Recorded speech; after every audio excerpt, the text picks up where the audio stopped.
Never trust your online boyfriend.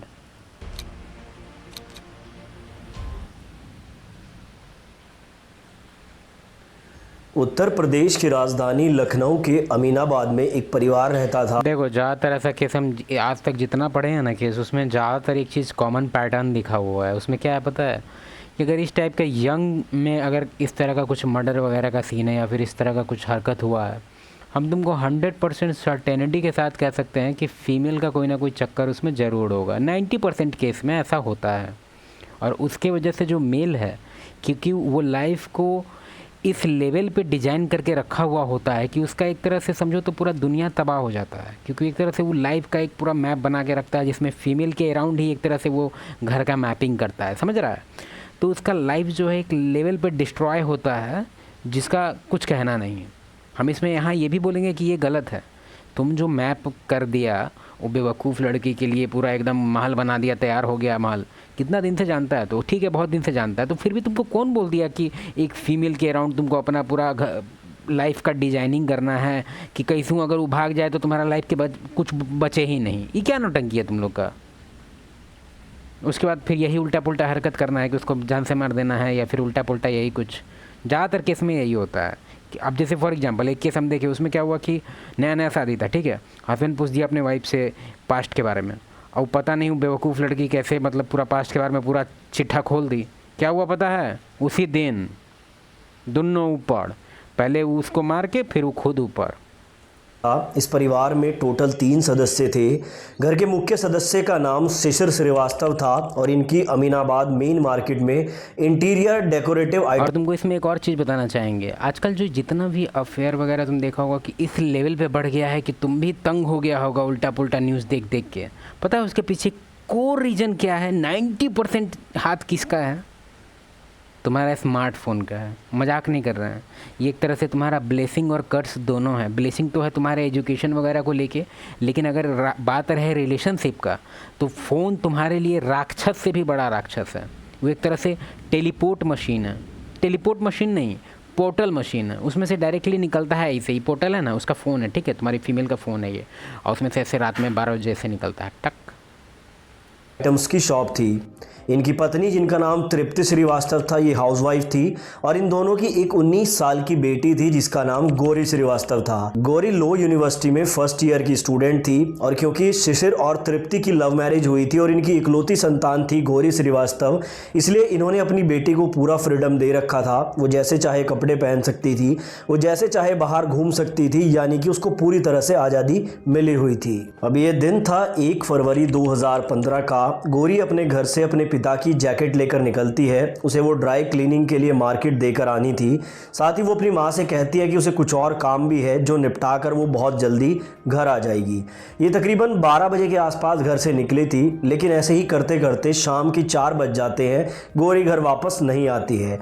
अब माँ अपनी बेटी को कॉल करती है तो पूरी बैल जाने के बाद भी पता है एक और तुमको अजीब बात बताना चाहेंगे, जो जनरली जो एवरेज लुकिंग फीमेल होती है, जिसको जैसे इसी को देख लो एवरेज, हम रियली सॉरी क्योंकि ये एक तरह से मर चुकी है मानते हैं, लेकिन हम तुमको एक जनरलाइज एक बात बोलना चाहेंगे कि जनरली जिसका जो लुक्स होता है 5 to 6 के अराउंड होता है, मतलब 1 to 10 के स्केल में, तो ज़्यादातर क्या होता है ना कि उसका लाइफ काफ़ी डिफरेंट होता है। तो एक तरह से अटेंशन क्रेव करने का बहुत चुल मचता है लोग के अंदर, क्योंकि जनरली लोग को अटेंशन मिलता नहीं है।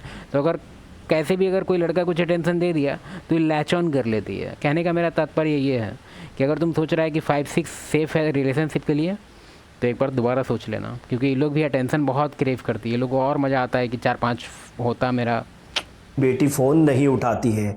ये काफ़ी अजीब था क्योंकि इनकी बेटी कभी भी ऐसा नहीं करती थी। जब भी पेरेंट्स उसे कॉल करते थे तो वो पहली रिंग पर ही फ़ोन उठा लिया करती थी। कुछ देर इंतज़ार करने के बाद माँ दोबारा कॉल करती है, लेकिन इस बार भी पूरी रिंग जाने के बाद भी गौरी फ़ोन नहीं उठाती है। अब माँ थोड़ा परेशान होती है और वो गौरी के पिता शिशिर को इस बारे में बताती है। शिशिर तकरीबन 4:30 बजे अपनी बेटी के नंबर पर कॉल करते हैं। इस बार उधर से कोई लड़का फ़ोन उठाता है और वो कहता है कि गौरी मेरे साथ है, मैं उसका दोस्त हूँ और कुछ देर में गौरी घर आ जाएगी। पिता को थोड़ी तसल्ली हुई क्योंकि गौरी के बहुत सारे दोस्त थे, हो सकता है वो किसी दोस्त के साथ घूमने। सबसे बड़ा प्रॉब्लम हमको क्या दिखा पता है? देखो, ये फ़ोन किया और फैमिली पूरा चिल है कि हाँ मेरी बेटी तो इतना इंडिपेंडेंट है कि उसका मेल फ्रेंड का कमी ही नहीं है।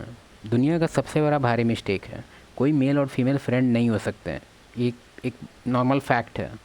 पिता को थोड़ी तसल्ली हुई क्योंकि गौरी के बहुत सारे दोस्त थे, हो सकता है वो किसी दोस्त के साथ घूमने गई हो। अब शाम के 5 बज जाते हैं, पिता घर आ जाते हैं। घर आने के बाद वो फिर से अपनी बेटी के नंबर पर कॉल करते हैं। ये कॉल इस बार भी एक लड़का उठाता है जो कि थोड़ा अजीब था। वो लड़का गौरी के पिता से कहता है कि हम लोग इको गार्डन में बैठे हुए हैं, कुछ देर में ही गौरी यहाँ से निकल जाएगी, आप लोग चिंता मत कीजिए। जब गौरी के पिता ये कहते हैं कि मेरी गौरी से बात कराओ, तो वो लड़का कॉल कट कर देता है और उसके बाद फिर वो फ़ोन भी नहीं उठाता है। अब गौरी को पिता को भी थोड़ा सा डाउट होने लगता है। वो भागकर इको गार्डन में जाते हैं जहां पर उस लड़के ने कहा था कि वो लोग बैठे हैं, लेकिन इको गार्डन में उन्हें कोई भी नहीं मिलता है। अब शाम के तकरीबन 5:30 बजे वो फिर से अपनी बेटी के नंबर पर कॉल करते हैं। इस बार फिर वही लड़का फ़ोन उठाता है और वो गौरी के पिता से कहता है कि आपकी बेटी की तबीयत अचानक से ख़राब हो गई है, उसको मैं SGPGI हॉस्पिटल में लेकर आया हूँ, आप लोग यहाँ आ जाइए। गौरी के माता पिता घबराते हुए भागकर SGPGI हॉस्पिटल जाते हैं, लेकिन वहाँ जाकर उन्हें मालूम चलता है कि यहाँ पर गौरी और उसके साथ कोई लड़का आया ही नहीं।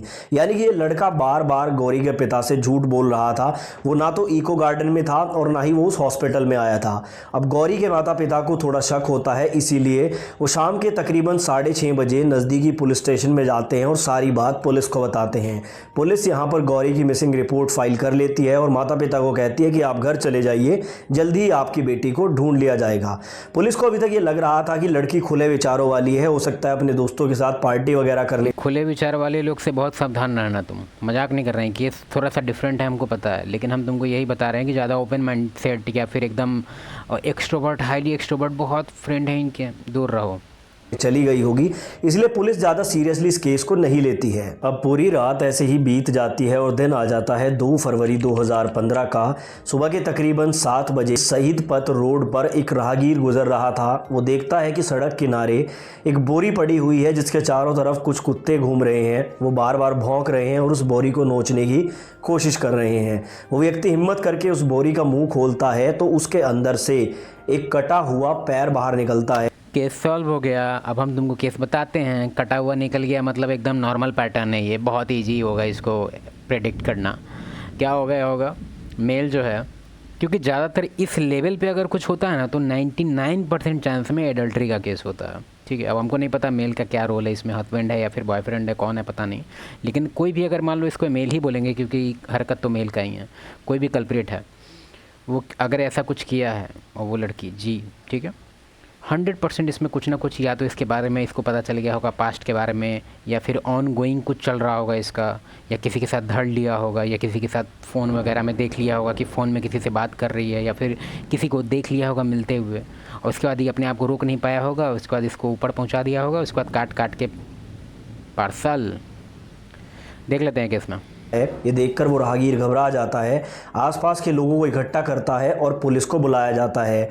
पुलिस उस बोरी को खोलती है तो उसमें से किसी लड़की के कटे हुए पैर और हाथ मिल जाते हैं। पुलिस को लगता है अगर कुछ पार्ट यहाँ पर मिले हैं तो बाकी पार्ट भी आसपास हो सकते हैं। 1 किलोमीटर की रेंज में पुलिस सर्च ऑपरेशन चलाती है और 3 बोरियों में इस लड़की का पूरा शव पुलिस को मिल जाता है। अब जैसा कि पिछली रात ही एक लड़की गौरी श्रीवास्तव की मिसिंग रिपोर्ट फाइल की गई थी, तो पुलिस को लग रहा था कि हो ना हो ये लड़की वही है। उसके बॉडी पार्ट्स को कलेक्ट करके सरकारी अस्पताल भिजवाया जाता है, उनको रीअरेंज करके उसके फोटोग्राफ्स लिए जाते हैं। साथ ही गौरी के माता पिता को भी इसके बारे में इन्फॉर्म किया जाता है। वो भागकर हॉस्पिटल में आते हैं और जैसे ही वो फोटोग्राफ्स और डेड बॉडी देखते हैं तो वो तुरंत पहचान लेते हैं, क्योंकि ये डेड बॉडी किसी और की नहीं बल्कि उनकी 19 साल की बेटी गौरी श्रीवास्तव की ही थी। अब लखनऊ जैसे देखो, इसमें हम थोड़ा सा फेल्ड पेरेंटिंग भी बोलेंगे। इतना ओपन माइंडसेट मत बना कीजिए आप लोग। हमको सबसे बड़ा कंसर्निंग चीज़ ये लगाना कि पहली बार जो लड़का फ़ोन उठाया तो एकदम से नॉर्मल थी, हाँ ठीक है कोई बात नहीं, हाँ अब रिलीफ हो गया हमको। अबे उसी टाइम कंसर्न हो जाना था कि साला ये फ़ोन कैसे उठा लिया, कौन है ये।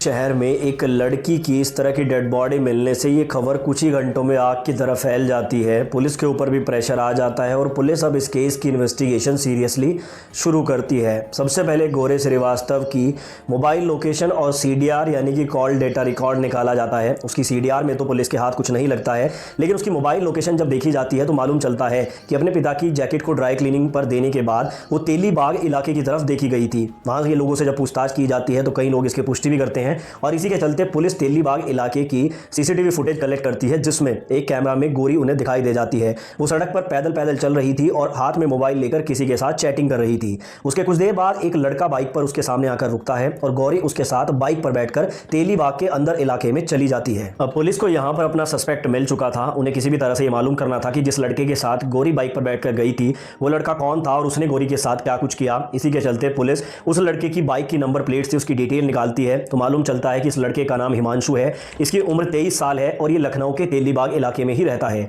पुलिस इसकी जानकारी इकट्ठा करके इसके घर पहुंचती है, लेकिन वहां पर पुलिस को ताला लगा हुआ दिखाई देता है। पड़ोसी से पूछताछ करने पर मालूम चलता है कि जो हिमांशु है वैसे तो वो राजस्थान में पढ़ाई करता है, लेकिन हाल फिलहाल में उसका परिवार मुंबई घूमने के लिए गया हुआ था, इसलिए वो राजस्थान से लखनऊ अपने घर आया हुआ था और कल रात से हिमांशु भी अपने घर से गायब है। अब पुलिस हिमांशु का मोबाइल नंबर ले लेती है और उसकी लोकेशन को ट्रेस करके कुछ ही घंटों में हिमांशु को अरेस्ट कर लिया जाता है। और जब हिमांशु से सख्ती से पूछताछ होती है तो वो सारा सच उगल देता है और ये जो सच हिमांशु बताता है, ये जानकर यकीन मानिए आपके पैरों तले जमीन खिसक जाएगी। नहीं खिसकेगा जमीन उमीन, हमको पता है क्या देखा है।